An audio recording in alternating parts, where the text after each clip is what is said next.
I sold all your stuff. I'm going to the Keys with the money. What? Why did you do that? Just for childbirth. You overreacted by going back home for so long. It's a punishment for throwing away your responsibilities at home. You should be very sorry for what you did and behave from now on.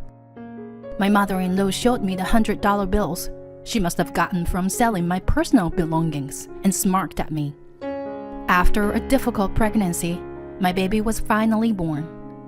And yet, the moment I returned home, I'm greeted by her harassment.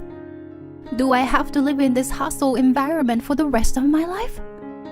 Being bullied by mother-in-law while raising a child and doing housework. I absolutely cannot endure such a life. My body trembles with anger. An inexpressible emotion overcomes me. Then, things take a sudden turn. An unexpected outcome falls upon us. I am Lisa, 30 years old. I became a full-time housewife when I got married a year ago. I met my husband Sean about 6 years ago. We were colleagues, and at the same time, we were rivals. Both of us were extremely passionate about our work. We competed to take the initiative for the projects assigned to us by our superior. I refused to lose to him in any project or presentation. They must have had a positive effect. Before I knew it, we had gone from good rivals to good supporters. We were drawn to each other for the way we worked hard at our job. We got married after 2 years of dating. He requested something unexpected at the time of the registry. It may be wrong to ask this to someone who loves working, but I want you to be a full-time housewife. What? A housewife? You see, I'm not saying I don't want to. I'm just a little surprised. To be honest, I was shocked. It just sounded quite an outrageous request at the time. I found the job challenging more than I liked it. It wasn't like I didn't want to do the housework, so it depended on the reason. I didn't mind becoming a housewife, as he put it. Why do you ask me that? He became a little flustered. I'm really not good at housework. What? I think you would most likely end up taking care of the home by yourself. On top of it, if you have to work full-time, it'll be a lot of burden on you. Oh no, I'll be fine. If you really want to continue working, I'm okay with it. But honestly, I want you to be a housewife and take care of the house. Oh, babe. He was aware that it was a selfish request and spoke apologetically from beginning to end. I felt somewhat endeared to him. After thinking about it for a while, I decided to accept his wish. I resigned from my job upon marriage and devoted myself of taking care of the house. However, I regretted my choice right away. I never realized how painful it was to stay at home. It all started with a trivial matter. One day, a few days after I got married, the doorbell rang. I thought it was a courier, so I opened the front door without checking who it was. There stood my mother-in-law, Mary. Oh, hi, Mary. Hey, Lisa. My name is Lisa. All right, whatever. Let me inside. Wait! She forcefully came into the house after mistaking my name. She kicked off her shoes, sat down on a sofa, and made herself at home. Then she looked around the room and let out a deliberate sigh. When I went to the kitchen to make a drink for her, she yelled loudly at me. You stay home all day, but it seems that you can't even clean properly. There's dust on the edge of the picture frame, and your hair is on the floor. Excuse me. I'm planning to clean in the afternoon. Why are you young people so quick to make excuses nowadays? You have no common sense. I'm sorry. I wonder why Sean chose you. I could have found a better match for him. She suddenly showed up and immediately started throwing sarcasm at me. She was the mother of my beloved husband after all. Of course, I didn't want her to dislike me, but recognize me as a member of her family. I wasn't going to talk back to her for those reasons. I kept my mouth shut and just listened to her unreasonable remarks. After that day, she began to come over frequently. She always looked for faults and criticized them. She complained that the house was not tidy enough and that the laundry was left in the dryer. She commented that she felt sorry for Sean for having an incompetent wife, and so on. My nerves were getting frayed by her heartless words. No matter how much stress I felt, I couldn't talk to Sean about it. I thought about asking him for advice many times. In the beginning, if I did, he would have probably got furious and scolded her. But it was highly unlikely that she would have backed down quietly after that. On the contrary, I thought that it would have probably ignited the fire even more. I was too afraid to confide in him when I thought of that. His father passed away when he was in college. Since then, he had been living with her. Her attachment to him was so strong. She once suggested that the three of us should have lived together. He firmly refused her idea, but it was becoming more or less the same as living together as she came over to bully me almost every day after we got married. Then, a turning point came to me. It was on our first wedding anniversary. I was feeling ill and, on Sean's advice, went to the hospital. There I found out that I was pregnant. When I told him about it, he looked at me puzzled. I showed him the echo picture, and he suddenly burst into tears. Oh my God, we're going to be parents. Yes, that's right. You're going to be a father. Whoa, I'm so happy that I can't stop crying. Oh, I'm so happy too. I don't know why the tears. Thank you, honey. I'm going to work harder from now on. For the baby's sake, let's both do our best. We will. I was overjoyed when I got married, but I felt a different kind of happiness this time.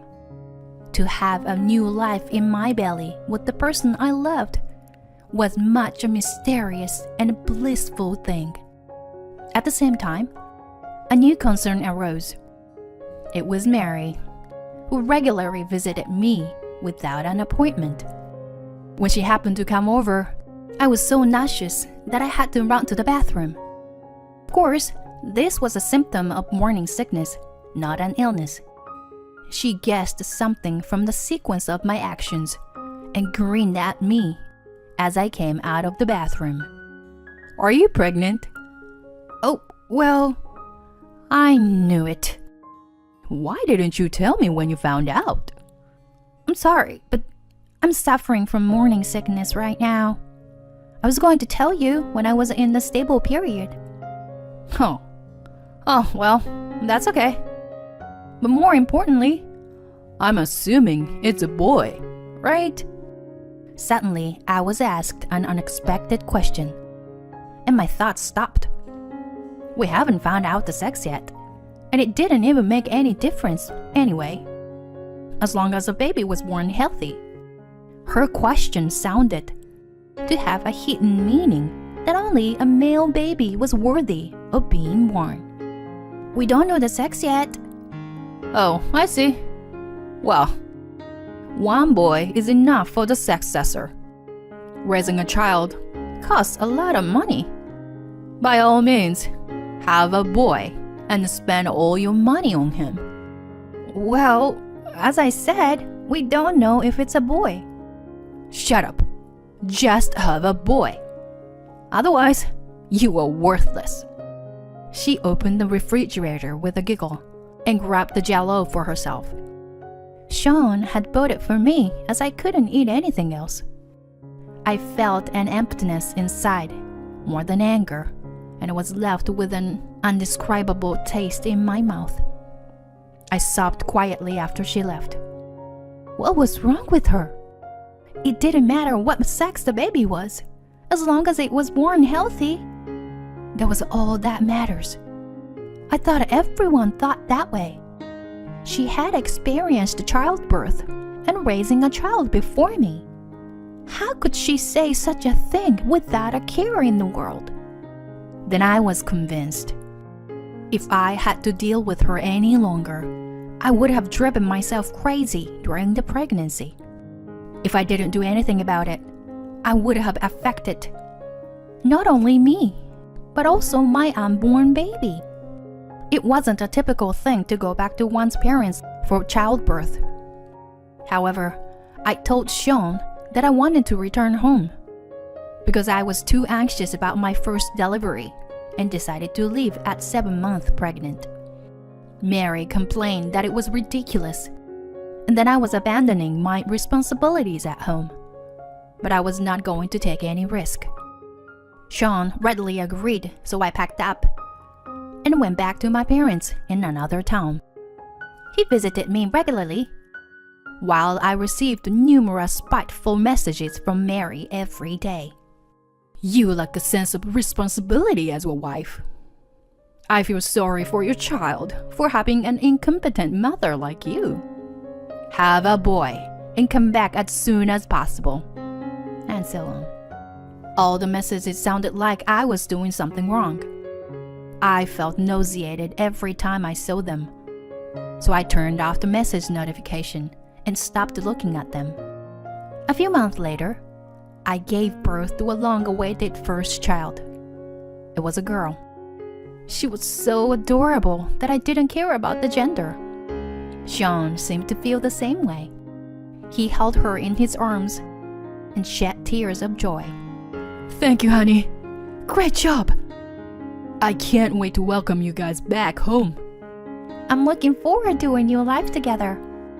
I'll put the crib together, and if there is anything else you need, I'll take care of it. Call me when you're feeling better. Thanks for everything, hon.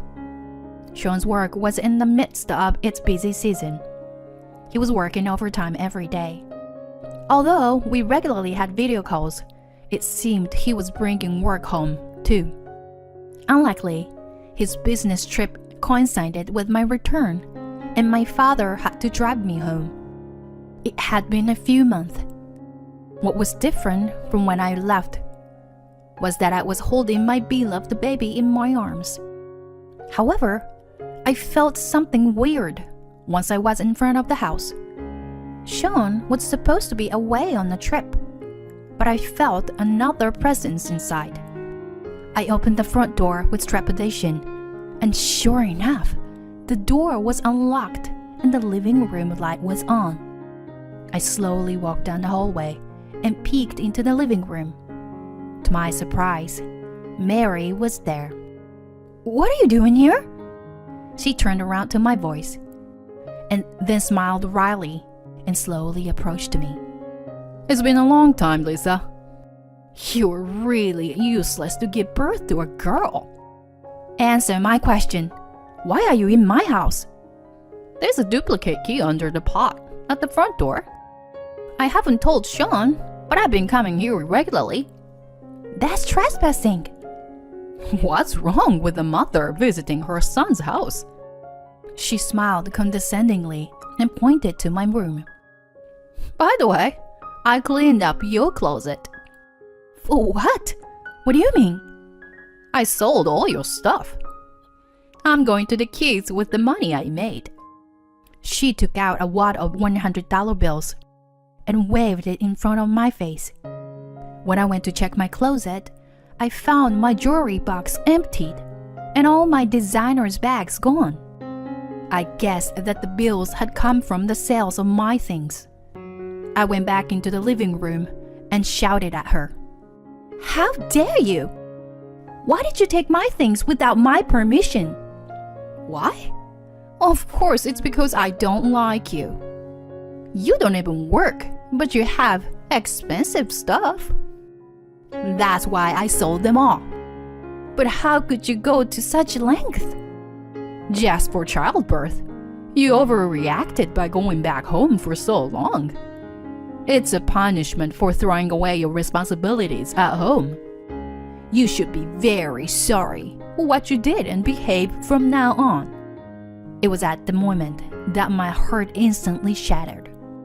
What the hell? Why did I have to go through this hell? It was unforgivable. I didn't need to put up with her. My body trembled with anger, and the back of my throat flared up.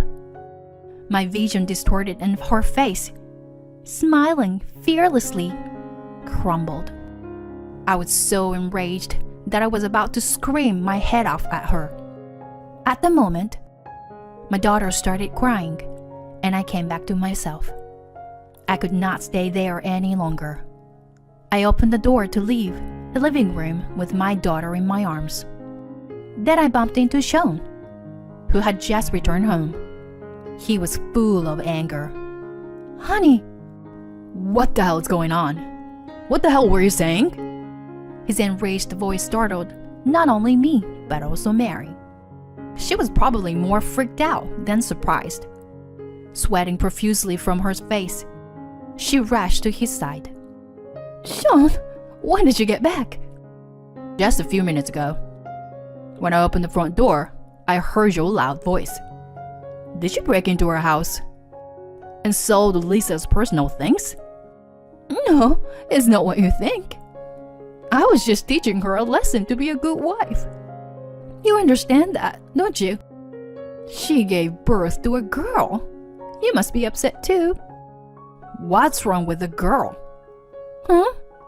She is still our baby, no matter what. Who the hell you think you are to tell us what's right and wrong? I am your mother. She raised her voice in grief, but the expression on his face didn't change. He continued to scold her relentlessly. In addition to trespassing, you are guilty of embezzlement by selling someone's property without permission. What you did is a crime. I will never think of you as my mother again. Listen, I'm doing this for you. What's in it for me? I've never felt so much disgust for someone before. If you ever hurt Lisa again, I'll turn you to the police. Oh no, wait, Sean! Shut up. Get the hell out of here. He grabbed her arm tightly and pulled her towards the front door. She desperately resisted. When her eyes caught mine, she tearfully pleaded with me. Lisa, please help me. I didn't mean to hurt you. I just wanted to make you a good wife. I don't care if the baby is a boy or a girl anymore. Please tell him it's a misunderstanding. Even in such situation, it seemed that an apology was not an option for her.